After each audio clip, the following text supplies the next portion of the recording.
से कहना, साथ संगत,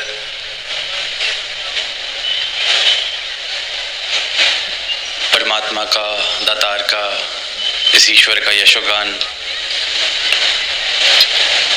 पिछले चंद घंटों से किया जा रहा है। और जहाँ जहाँ भी भक्तों के बीच, संतों के बीच शामिल होने का अवसर प्राप्त होता है, वहाँ यही श्रद्धा वाले भाव, समर्पण वाले भाव, प्रेम वाले भावों से युक्त होकर संत इस परमात्मा का यशोगान ही करते पाए जाते हैं। और ये जो यशोगान है, ये जो शुक्राना है, ये जो एहसास है, ये कोई सत्संग की चंद घड़ियों तक सीमित नहीं है। ये आज ज़रूर एक व्यवस्थित रूप सत्संग का इस धरा पर, इस स्थान पर आयोजन जिसका हुआ है, हम सब उसमें शामिल होकर अपना योगदान दे रहे हैं, संतों की वाणी श्रवण कर रहे हैं। पर जो भक्त है उसके जीवन में ये परमात्मा के साथ जो नाता है, परमात्मा का जो एहसास है, वो इन चंद घड़ियों तक सीमित नहीं। वो पल पल में फिर ये एहसास, ये मस्ती, ये प्रभु का प्रेम, ये बस जाता है। और फिर हर एक पल में जीवन की वो मिठास घुल जाती है।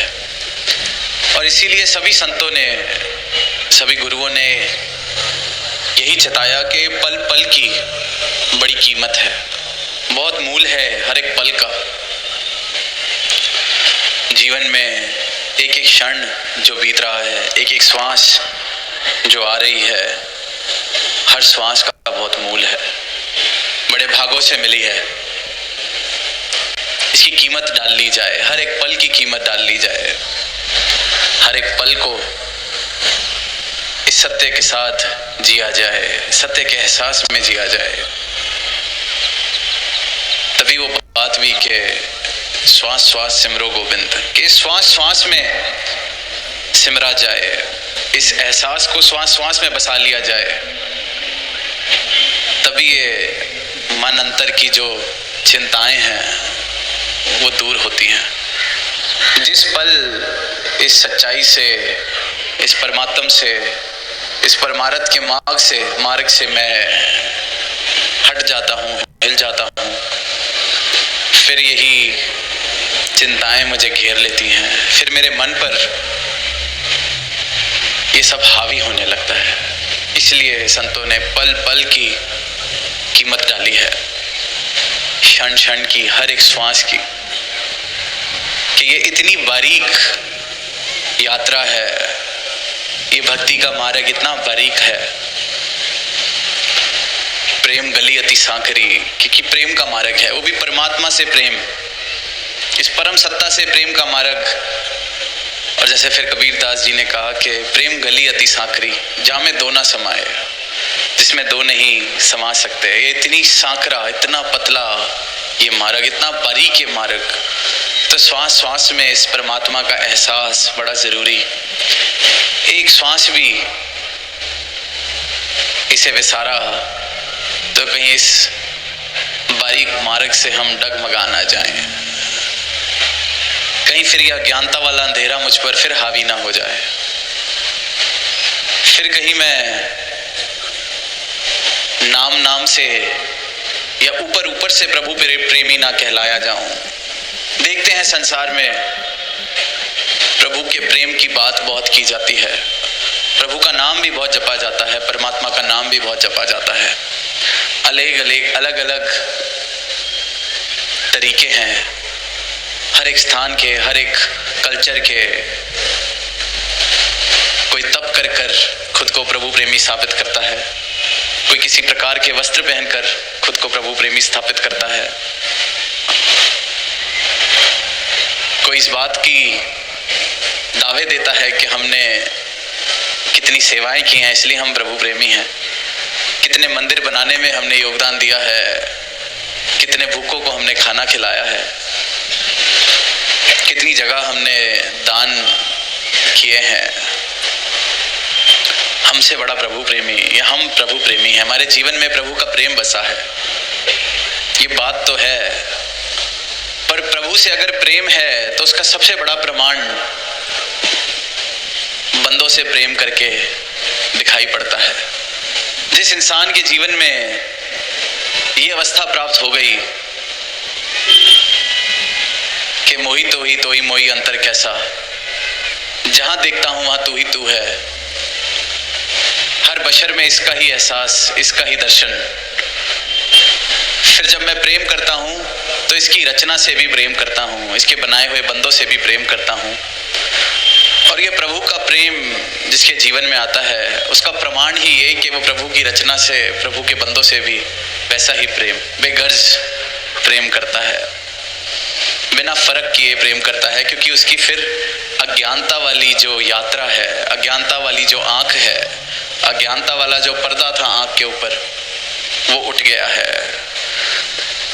फिर उसे साफ साफ दिखाई देने लगता है ये जो काली पट्टी अंधकार की बंधी हुई थी, जिसके कारण ईर्ष्या, वैर, तकरार, दीवारें ये स्थापित हो जा रही थी मेरे जीवन में। किसी का रंग से मुझसे फर्क था, किसी का नस्ल से फर्क था, किसी का जात से फर्क था, किसी की भाषा का फर्क, किसी के जन्म स्थान का फर्क। ये सब और सब सिर्फ और सिर्फ जब तक अज्ञानता वाली पट्टी आंख पे चढ़ी थी, ये फर्क तब तक दिखाई देते हैं। ये अज्ञानता का परिणाम था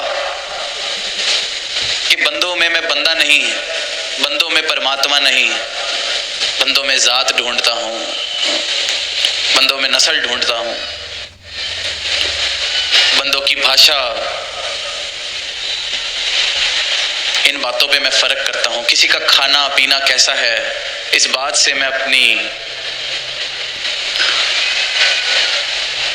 जजमेंट को बनाता हूं, इस बात से डिसाइड किया जाता है, इस बात से ये फैसला करता हूं कि इसके साथ उठना बैठना है कि नहीं बैठना, इसके साथ प्रेम से बात करनी है कि नहीं, इसको अपने घर में घुसाना है या नहीं, इसके साथ निवाला साझा करना है कि नहीं।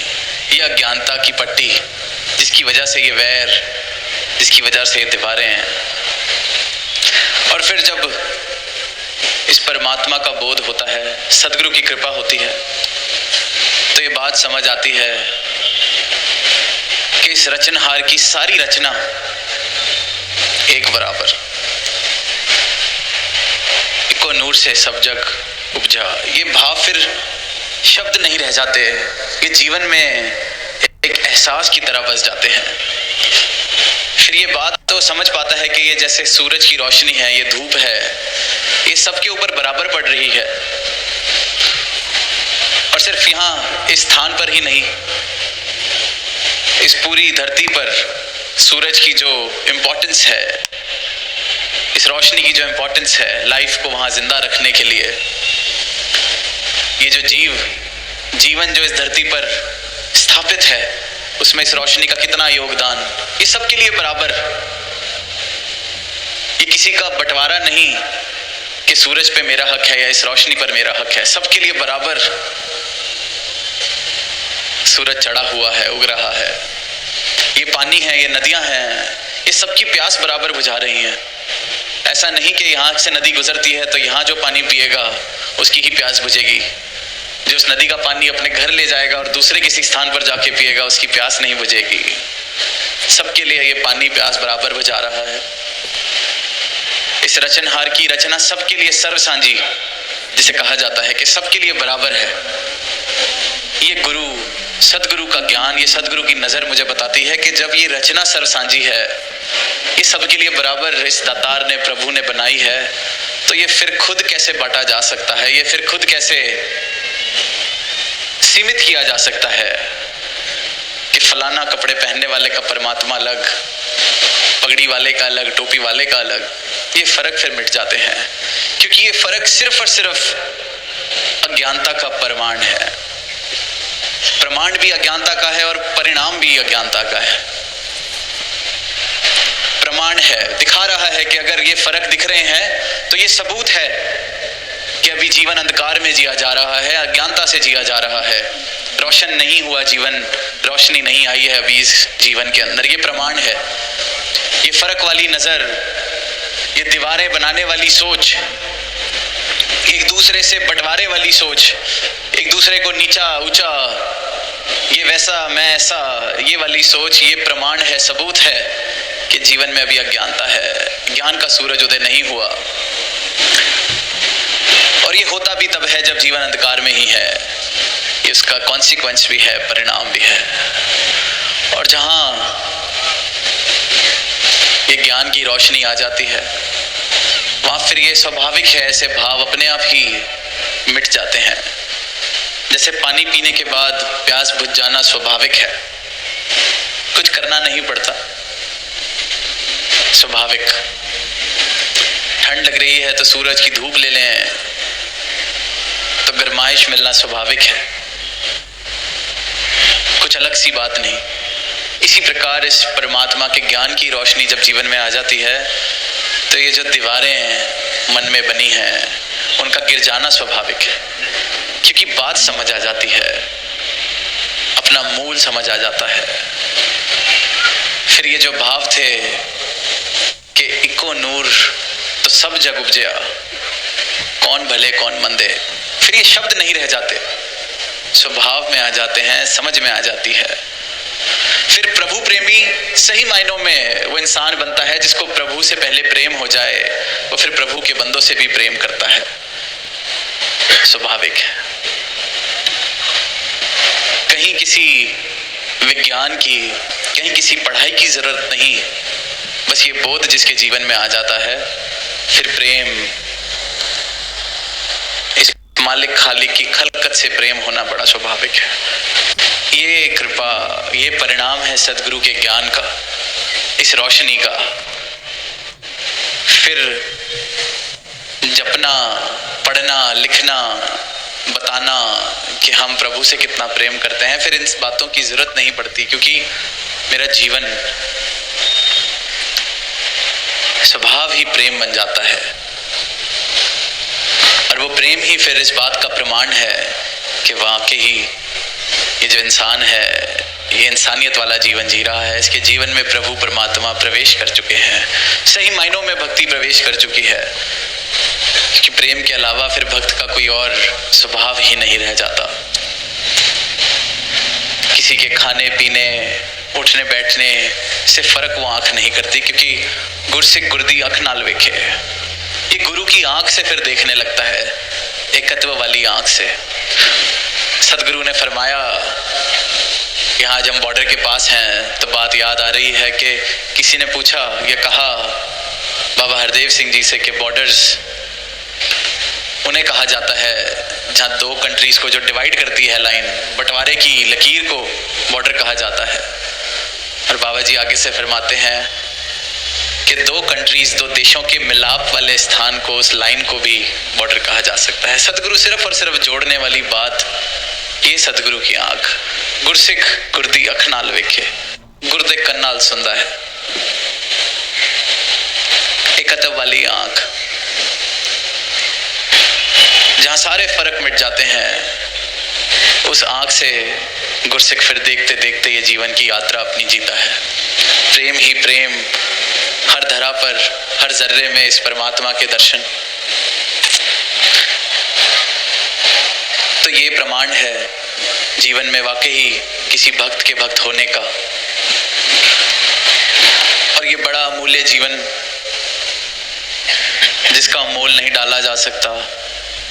और अक्सर यही देखा जाता है कि इंसान खुद ही किस प्रकार से प्रमाण देता आ रहा है। इतिहास खोल के देख लें, आज का समय भी देख लें,